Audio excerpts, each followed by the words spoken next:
එම ඉන්න මට්ටම ගැන අවබෝධ කරගන්න විතරක් කියනවා. ඒ අවබෝධ කරාම අවබෝධ කරාම ඇති මොකද අවබෝධ කරාම නිවෙනවා.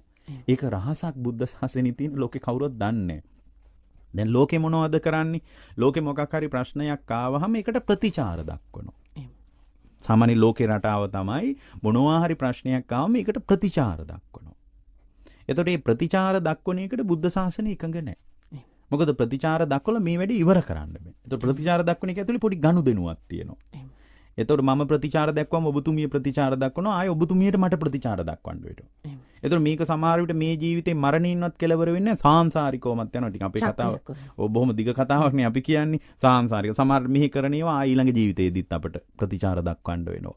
ඒකනේ කර්ම විපාක කියලා එහෙම කියන්නේ. කර්මයේ ඇසුරු කරගෙන. ඒ නිසා බුද්ධ ශාසනයේ ප්‍රතිචාර දක්වන එකට ඉච්චර එකඟ නැහැ. මොකද ප්‍රතිචාර දක්වලා වැඩේ ඉවර කරන්න බෑ. ප්‍රතිචාරය තුල නැවත නැවත ලෝකේනොත් ප්‍රතිචාර වෙනවා. එතකොට මට ප්‍රතිචාර දක්වන්න වෙනවා. මගේ වැඩේ නවත්තන්න බෑ.